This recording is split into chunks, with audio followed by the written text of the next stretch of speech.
Shabbat Shalom, everyone. It's really such a joy to be with you here today. I think as Rav Claudia was talking about Bereshit and starting from the beginning, and I was standing here physically looking at the scroll and seeing the very beginning of it, that was pretty magical for me, actually, to think about how we do read the same book every year, and yet we are the ones who change. And I think that's, for me, why it is so incredibly special that we're here with you all today to talk about this Be the Change public art movement. And I say movement because when we created this, Karen Tab and I had this dream of a public art project in downtown Boston. And it was the genius of Ruth Messinger when she said, it's not enough to create a project, and you're doing more than creating a project. You're creating a movement to make change. So that, to me, has been a real motivating force behind this whole project. We'll tell you more about it in the Kiddush talk, and you'll hear all about it. But to set the stage, Be the Change, as I said, is a public art movement that's launched here in Boston. We've had 6 pieces in the Fenway area for the past 3 months that are the tzedakah box reimagined. The basic concept being that typically we think of a tzedakah box as the little thing that we put change in. And so if we take that concept and blow it up physically to make these massive boxes, and conceptually to say, what can we do all to make change, not just give change? So that's really the premise of the whole project, and we're going to be talking more about it during the Kiddush lunch. But before I invite Ruth up, I just want to say how much of an inspiration she is to me. Some of you may know her, or probably know her, as the former president and CEO of the American Jewish World Service, as a force of nature in the New York political scene. She is, to me, though, the original artivist. And artivism is the word that we've really started to use throughout this project, the intersection of art and activism, and how we can use our own voices and communities to make change. So Ruth, as my inspiration behind this, please come up, and I'm really excited to talk more about the project after, but Ruth is going to set the stage. Thank you, Laura. Shabbat Shalom. Shabbat Shalom. May the words of my mouth and the meditations of my heart be acceptable unto you, O Lord. I start with thanks to the Massachusetts tribe who stewarded the land and waters of the city of Boston, and the Lenape, who inhabited and protected what is now New York. These land acknowledgements, common in other countries and beginning to catch on in the States, are a way of saying that we are all products of conflict over land and borders, and we can only do better going forward if we acknowledge this past.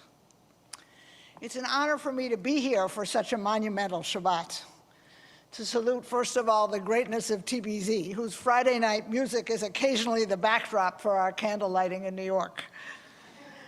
To have a special invitation from Rav Claudia to the Be the Change Artivism Project. As you heard from Laura, you'll hear, and from Rav Claudia, you're going to hear much more about that at Kiddush. But at root, it is a program to use the power of art to move us all toward an ever greater commitment to the pursuit of justice. And in addition, I have the opportunity, which you've heard actually from everyone, to comment on Bereshit, to think together about what it means to be back at the beginning, to tell our powerful narrative again, to begin more practically, I might say, to move forward in our somewhat post-COVID lives, newly humbled both by the power of a virus to decimate and devastate populations, and by the capacity of our scientific community to keep making change, to make advances that are protecting our health and our lives. By the way, I do have a topic for this morning. It's a discussion of the changes we need to make to preserve our democracy.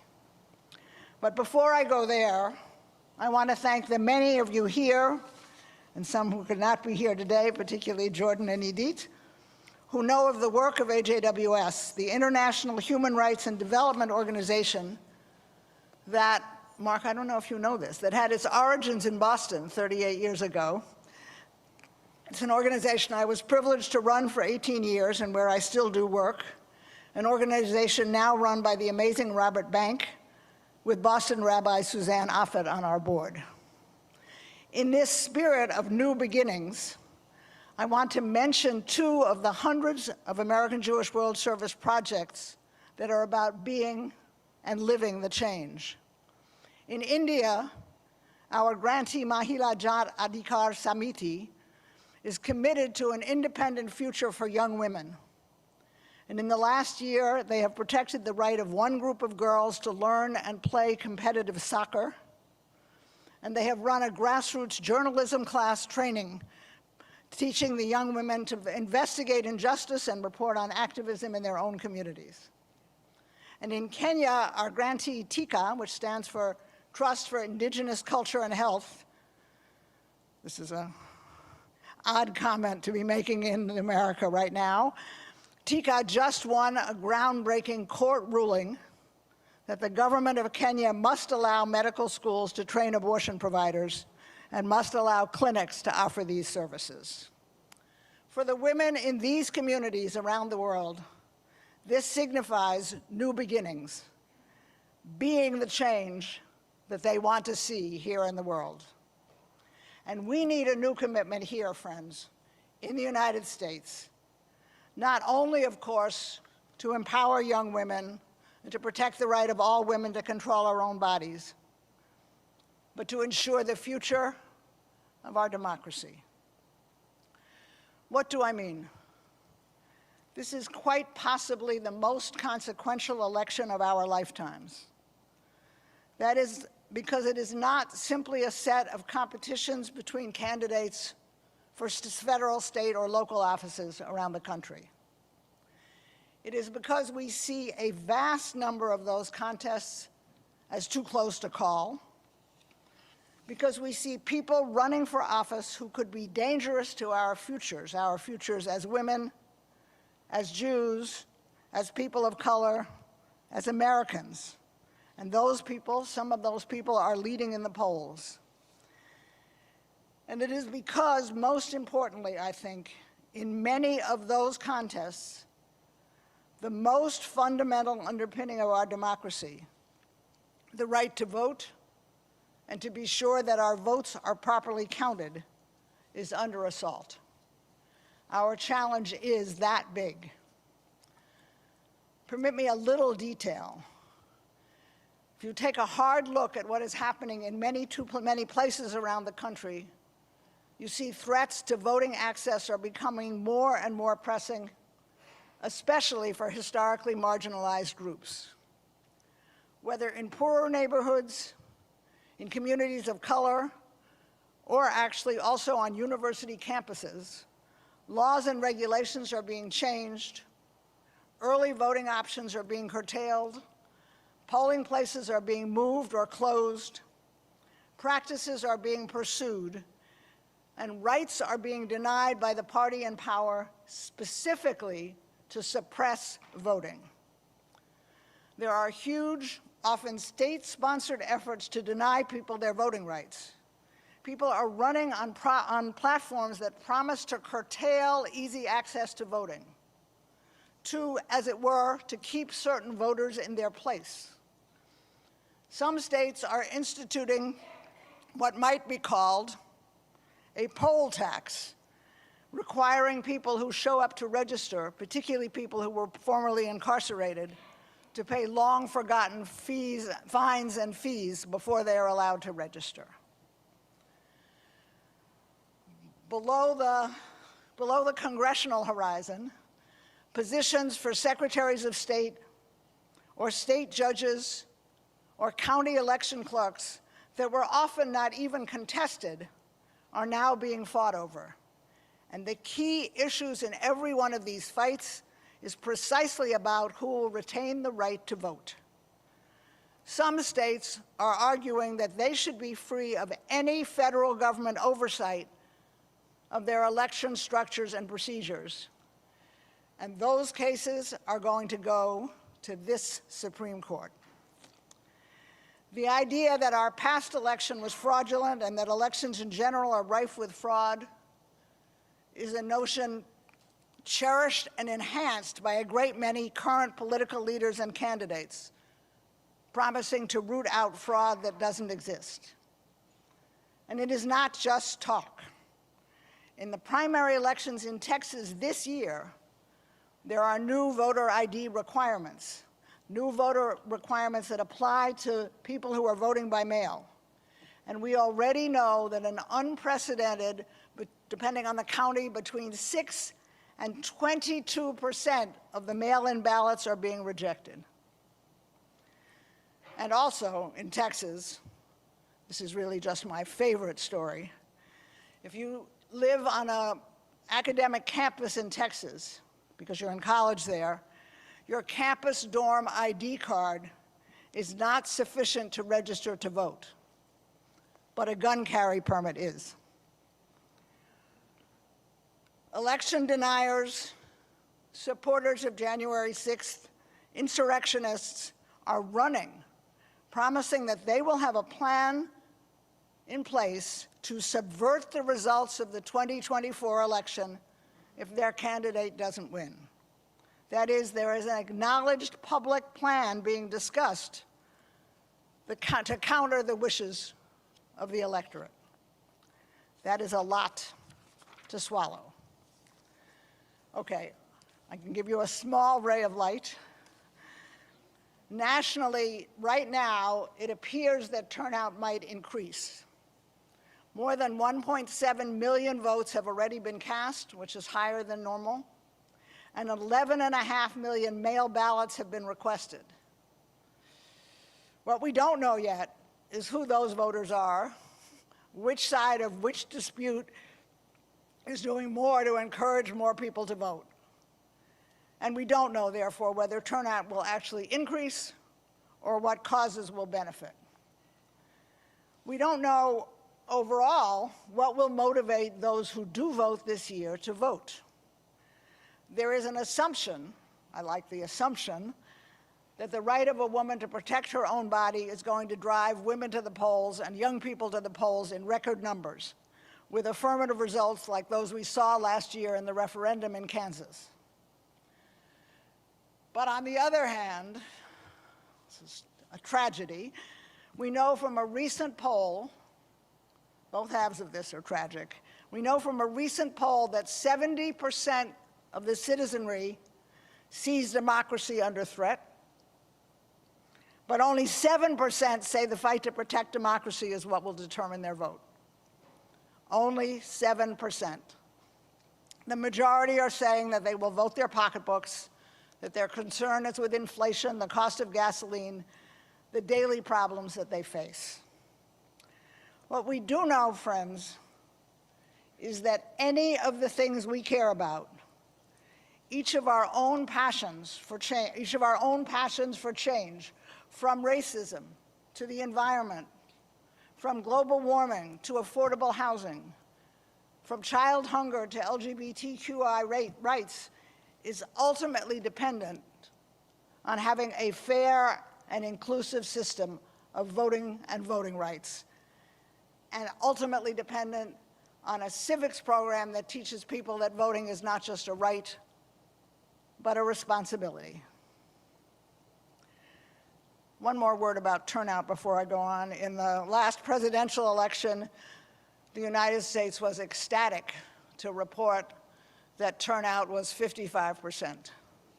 So I want you to know that in Switzerland and Scandinavia, the turnout rates regularly from 83 to 87%.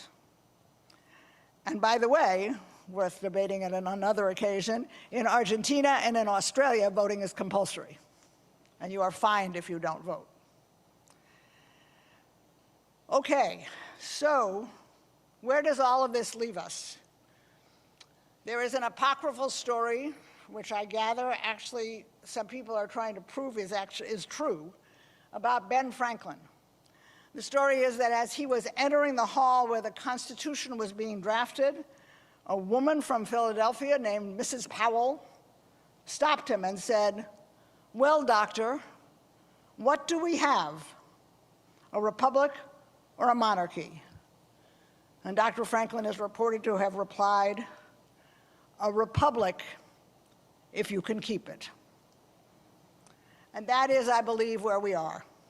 We have work to do more than at many points in our history, and the work is not only to vote, but to vote to protect and expand our democracy.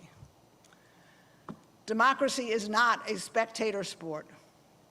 It requires the active engagement of every one of us. We need to act and to engage others in acting.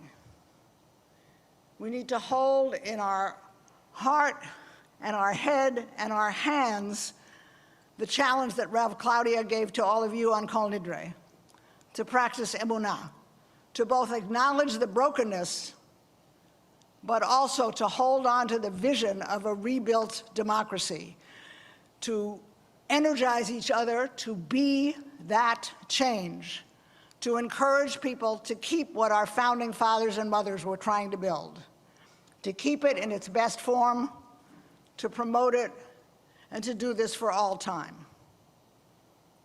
So, tachlis, what is there to do? Vote.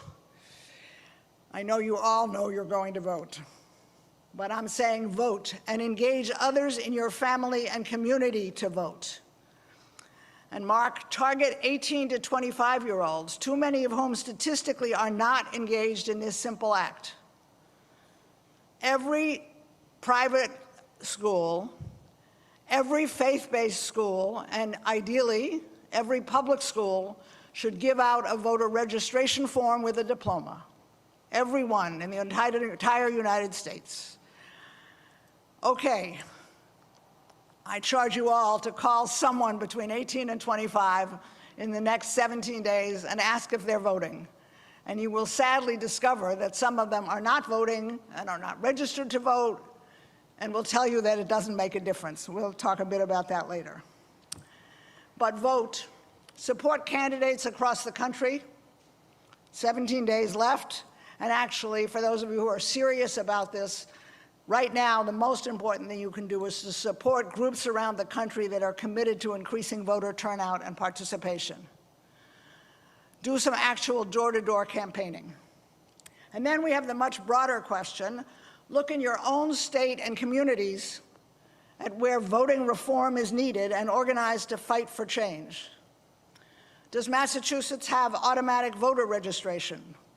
Does it allow same-day registration? Is it clear when and how to register? Can it all be done online? Are polling places conveniently located? Are there enough of them? Are they fully accessible? Does your state have early voting? An efficient vote-by-mail system?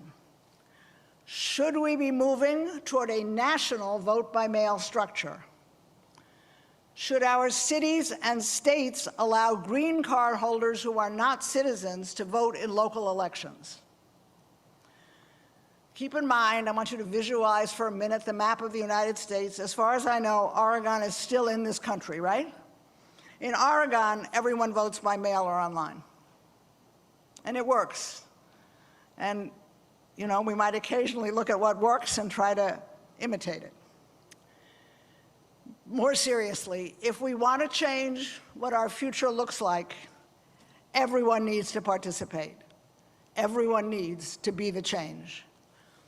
That means working for candidates of our choice as individuals. You certainly can use the next 17 days through, I'm sure, 7 organizations that you know here to make phone calls, to write letters. You can make a commitment to never miss an election. You can be working as advocates to improve both law and practice in the areas that I suggested, and you can work as funders to support and strengthen our democracy. And you can run for office. So you might know this story better than I do, but I want you to know that all over the country, when I talk about the young people who think that voting doesn't make a difference, I tell them, let me give you one final story.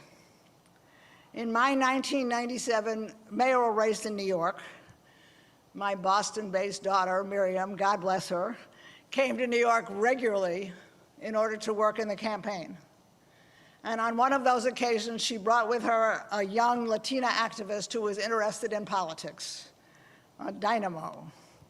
That young activist volunteered in the campaign, returned to Boston, set up a community organization here. You probably know the rest of this story, but 2 years ago, she ran for a city council at large vacancy. She came in so close that by law, a vote recount was required, and she won a seat to govern all of you on the Boston City Council by 1 vote. Check out Julia Mejia, she's going far. We have an opportunity, every single one of us, to be history makers through the act of voting and by encouraging full and equitable participation in democracy. Let's all, each and every one of us, rise to that challenge. As in the Parsha, as in the Torah, make today a new beginning with a new commitment to be the change, to do the work, and to reimagine the future of and for our democracy. Let me close with 2 quotes from Eleanor Roosevelt. Every day, you must do the thing you think you cannot do. And from my hero of all time, John Lewis, democracy is not a state, it is an act. Ordinary people with extraordinary vision can redeem the soul of America by getting in what I call good trouble, necessary trouble. So on every issue, go out there, each of you, and make good and necessary trouble. Shabbat Shalom.